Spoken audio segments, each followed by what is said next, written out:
At this point we have removed the glove box compartment, as you can see here. Now behind, this is the area behind the glove box.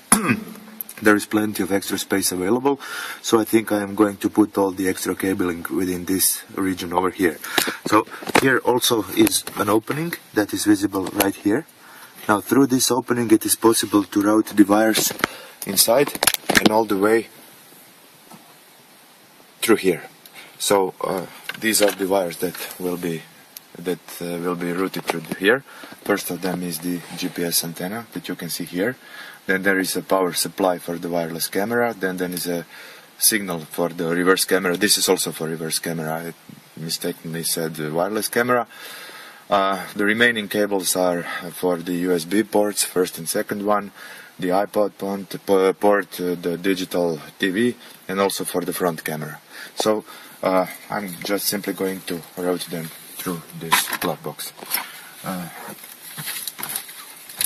Then this is the main connector for the head unit, and this is the harness for the head unit. So I'm going to be connecting it first to the head unit part. So it should be relatively easy to match this connector inside. You just put it inside and then pull this lever down, and it's now firmly locked in place. So this side will go to the head unit. Regarding the head unit, all of this is described here. In case you don't have the manual with you, you can use this info on the back of the head unit to start connecting the cables together. So first the control cable goes here. This is the main part of the control cable. We will put it here. The wiring is almost done. All these wires that you see here have actually already been pulled through the glove box section, then through this wall to here. So the first one is actually not pulled through the channel. It is a part of the main control cable. It just plugs in. The second one is the RCA cables. We also just plug that in. This is one of the USB ports. I believe this one, the gray one, is the general purpose USB. Also, we just put it in. This one would be, I believe, the front facing camera. I'm judging by the shape of the cable. I know that it's black. As you can see, it snaps also right in. Some of those connectors are 4 pins, some are 6 pins, some are 8 pin, but they all have nozzles of some sort, like you can see here, which prevents them from being plugged into a wrong socket. So I don't believe you can make a big mistake in that regard. For example, this one I cannot put it anywhere else except for in this particular slot. So I don't know if I'll be needing those cables, but I've just placed them here to see if I'll be able to fit the unit with all the cables attached. Of course, here is the GPS antenna. I have already plugged that in. Also, the head unit side of the control cable has already been plugged. This one is the front-facing camera, which has its own supply and power supply and signal. Now these are just cables. I haven't connected any cameras yet. All of these wires are just brought here, as you can see. So I'm just going to pull all of these connectors inside. This one is for digital television. I think this one is the second USB port that is used for the Wi-Fi. I have the Wi-Fi dongle attached over here. So basically this is that one. And also the last remaining one would be the iPod connector, which I had also routed through here. So just to check if everything sits in firmly. Now that I have checked that, one last thing that remains is to connect the main control cable. You have to be careful. Last time I recorded a movie, that was 5 minutes ago, I misplaced this connector, so I connected it over here. So make sure that it's placed underneath this section so that you can plug it in easily. So you put this shifter up, you would then put the cable inside like this, and once it's inside you will just put this plastic in. So this will fit it very firmly. I believe you can use it. Now the last thing that remains is the antenna connection. Now for this purpose there came 2 adapters. One did not fit, the smaller one. The bigger one looks like this. It's got 2 inputs, first saying FM/AM and the second one only AM, and this is the power supply. I have isolated the power supply, as you can see. It is only used if you have separate FM and separate AM antennas, and then it combines those two signals. It acts just as a duplexer, and for that he requires a power supply. If you don't need it, then you don't use you simply don't use the power supply, and you don't use, I think, the yellow one. You just use the FM/AM one.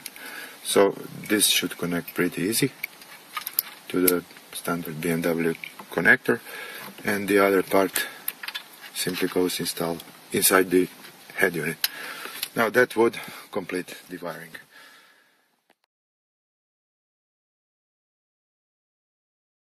Okay, so we finally got the head unit installed. It was, I would not say difficult, but you have to take care not to break any cables behind. There is some space, but you have to take care that the main harness goes on the left side and all the other harnesses go on the right. I also used some Tesa tape to wire the wires that go outside on the right side, mainly the front rear camera, the USB ports, the iPod, and so forth. And now we are going to make a test run. I would lie if I told you that this is the first boot. In fact, this is the second boot of the hand unit, but I think it should turn up fine. So while it's booting, only the SRC is lighting until it's fully booted. Mind the time required to fully boot the unit.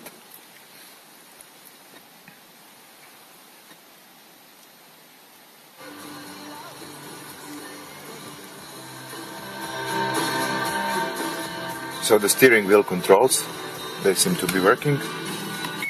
This is I haven't programmed the stations yet, so he's not doing anything right now. I think he's just going for the increments. This is volume up, volume down. And what really pleases me as well is that RT and this button are also working. So when you press the RT button, you go to the home screen, as you can see. It doesn't mean the volume will still work. Also the next station, previous station will work. When you press the voice button, you go into the dialing mode. So this is working. This I can confirm is working. What else is working? In the back we got the rear camera installed, but we haven't yet, we have just wired it. So if I press record, I will have the access to the rear camera. So that's it for now. We have to finish the installation. We still have to finish the putting all the pieces together, but the unit is working, as you can see. By the way, source button is in fact like something like home screen, as you can see. One nice thing that I noticed after the first boot is that if you turn off the key, you have the soft shutdown, as you can see. Okay.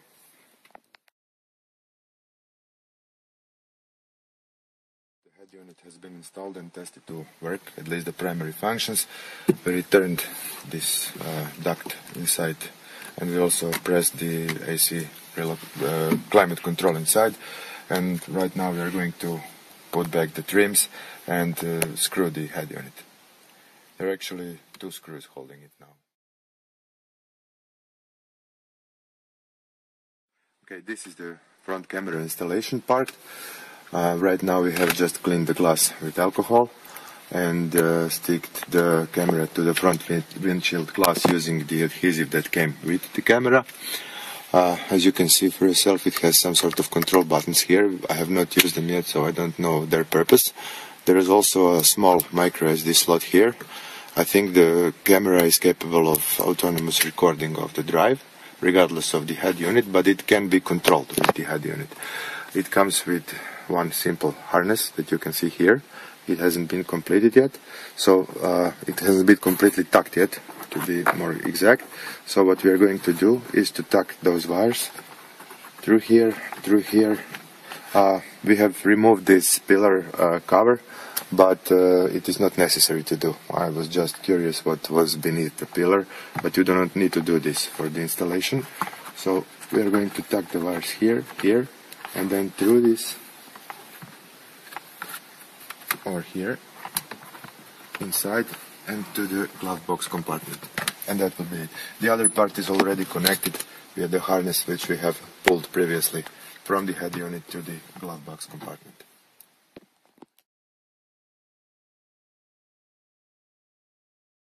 Okay, so I have decided to install the GPS antenna in the front dash, somewhere around here. First I attempted to install the GPS antenna on the back of the card, but unfortunately the cable was not long enough, so I've decided to put it over here.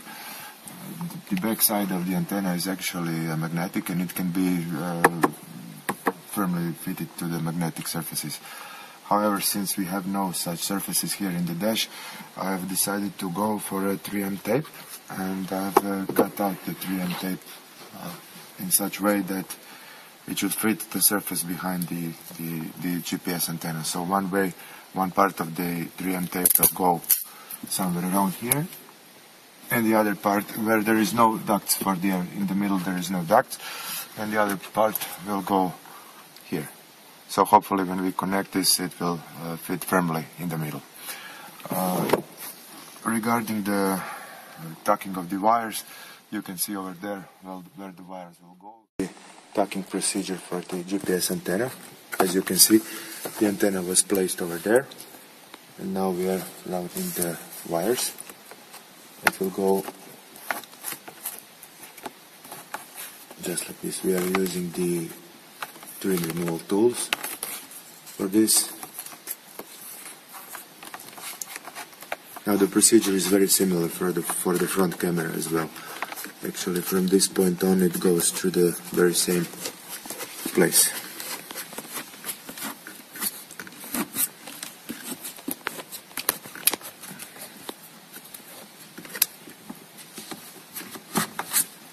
Okay, so once it's through, it will simply just pass through the dashing into the glove box compartment.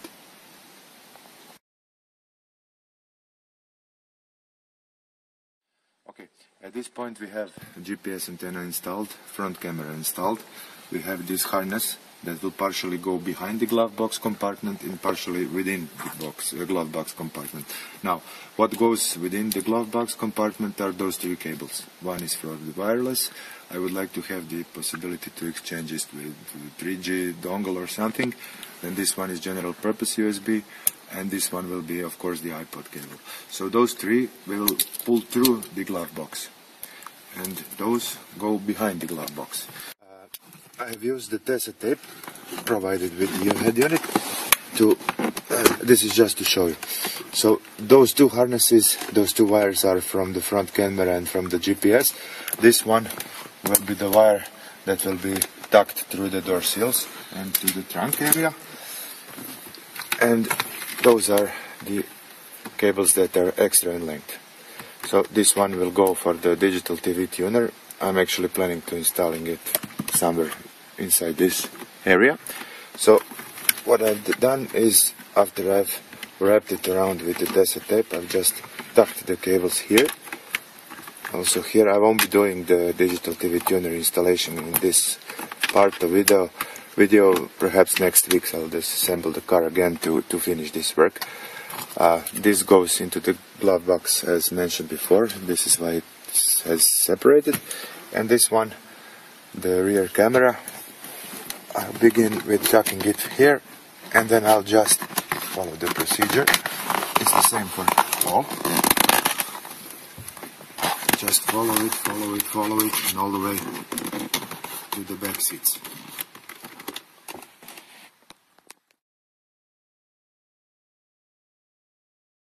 So with this cabling ready, we are about to install the glove box back.